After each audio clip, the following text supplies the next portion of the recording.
કે અહીંયા તકે बैठी हैं तो હું एक बतिएवा बताई हैं हरगरी ई के मारे न बताई क्यों चला जाए, ई के मारे क्यों जाने कि हाँ ही गए रहे हुआ गए तो यू भवा, हुआ गए तो यू भवा। हज करके छुपाओ, लेकिन हाजी भी कई मेर होते हैं। जब तक हज न करी है तब तक ठीक रही है, जहाँ हज कह के आए बेईमानी करे शुरू कर दी। कहूँ यार खेत बढ़ावत हैं, को वहाँ रुके माल हड़पते हैं। ऐ लोगों, हाजी का दर्जा बहुत बुलंद है।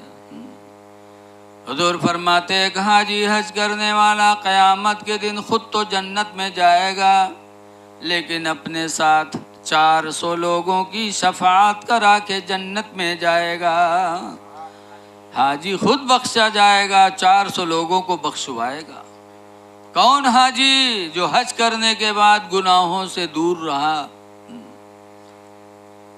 लेकिन आज हाजी अजीब हैं। दिल्ली की जामे मस्जिद के दरवाजे पर एक अंधा बेचारा भीख मांगत मांगत पहुंच गया। नमाज होता रहा है तो अंधवा कटोरा दही दिस मुहारे में बैठ गया कि नमाजी निकले तब मांगी। नमाजी नमाज पढ़ पढ़ के निकले ला के अंधवा कहला कि भैया अल्लाह के नाम पर, भैया अल्लाह के नाम पर। तो नमाजी निकले अठन्नी चवन्नी डालें। जब खन से कटोरवा बोले खन खन, तो अजीबा अंधवा कहा अल्लाह भला करे, अल्लाह भला करे। लोग डायरेक्ट चले जाए, अंधवा दुआ दे चला जाए अल्लाह भला करे, अल्लाह भला करे। इतने में एक हाजी साहब निकले तो बजाय डाले के जो उन कटोरम रहा है उसका पंजम भरे लागे। जब पंजम भरे लागे पैसवा खड़भड़ान, तो अंधवा जानिस मालूम को न उठाए लिए जाते। कहा अंधवा झट से गट्टा पकड़ लिस। ऐसे हाजी भैया, ए हाजी भैया न ले जाओ, ए हाजी भैया हम बहुत परेशान हैं, हाजी भैया छोड़ दो। और हाजिर रहें तो चौके कहीं ना यो अंधवा कसके जान के हम हाजी हैं नो। तो पूछी ना अंधरा तू कसके जाने हम हाजी हैं रे।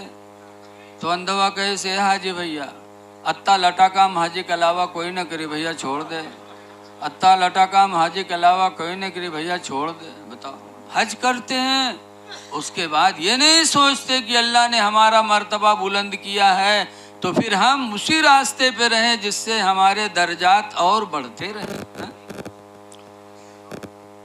ऐ लोगों, नेकियां करो। मैंने कुरान करीम की आयत पढ़ी, अल्लाह फरमाता मन आमिला सालिहम मिन ज़करिन औ उन्सा, जिसने अच्छे अमल किए, चाहे मर्द हो चाहे औरत हो, वह हुआ मोमिन, दरहाले कि वो हज कर, दरहाले कि वो नेकी करने वाला मोमिन है। अल्लाह ने ईमान की शर्त लगा दी, बगैर ईमान के कोई अमल अल्लाह के यहाँ कबूल नहीं। याद रखो, वरना अल्लाह इतने कहता मन अमिला सालिहम मिन ज़करिन औ उन्सा, जो मर्द औरत अच्छा काम करेगा फलानुहयन्नहु हयातन तय्यबा, तो हम उसको अच्छी ज़िंदगी देंगे। नहीं, अल्लाह ने मोमिन की शर्त लगा दी। वो हुआ मोमिन दराली को ईमान वाला। बग़ैर ईमान के अल्लाह के यहाँ कुछ कबूल नहीं है। इसीलिए हमारे तुम्हारे इमाम इमाम आदम अबू हनीफा बहुत बड़े इमाम थे। इमाम आदम अबू हनीफा रहमतुल्लाह अलैह एक जगह तकरीर कर रहे थे, जलसा हो रहा था, तकरीर कर रहे थे।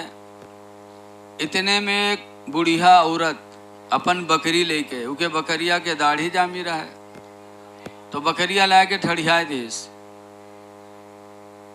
क्या हो गया हो, बोलना शुरू कर दिया। वो बुढ़िया अपन बकरी लेके सामने खड़ी कर दी। उसके बाद कहा थे इमाम आदम ही बताओ कि तुम्हारा दाढ़ी बढ़िया है कि हमारे बकरी की दाढ़ी बढ़िया है। जब ये पूछा कि तुम्हारी दाढ़ी अच्छी है कि बकरी की दाढ़ी अच्छी है, तो इमाम आदम ने फरमाया था, जवाब सुनो मुसलमानों, हमारे तुम्हारे इमाम हैं। फरमाया था, बूढ़ी माँ, अगर मैं ईमान के साथ दुनिया से गया तो मेरी दाढ़ी तुम्हारी बकरी की दाढ़ी से अच्छी होगी, और अगर कहीं खुदा न करे बेईमान हो कि अगर मैं दुनिया से गया तो तुम्हारी बकरी की दाढ़ी मेरी दाढ़ी से अच्छी होगी। पता चला इमाम आदम ने साबित कर दिया कि चाहे नमाज हो चाहे दाढ़ी हो, ہر چیز کی قبولیت کا دار و مدار ایمان ہے.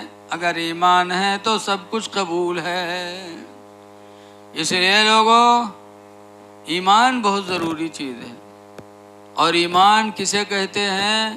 ایمان کہتے ہیں محبت رسول کو. اور جب نبی کے دل میں محبت ہوتی ہے تو پھر وہ چونو چرا نہیں کرتے. مدینہ منورہ میں حضرت عباس جو سرکار کے چچا ہیں، ان کا گھر تھا، اور ان کے گھر کی چھت پہ جو پائپ لگا تھا پرنالہ، وہ پانی گلی میں گر رہا تھا، اور وہ گلی مسجد نبوی کے راستہ کی تھی. حضرت عمر رضی اللہ تعالیٰ عنہ کا زمانہ تھا.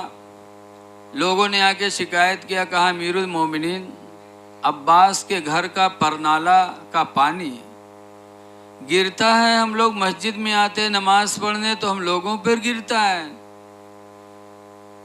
ہم لوگوں کو تکلیف ہوتی ہے، لہذا وہ پرنالہ ہٹوا دیجئے. حضرت عمر فاروق اعظم امیر المومنین تھے، گئے اور اپنے ہاتھ سے حضرت عباس کے پرنالے کو اکھاڑ دیا.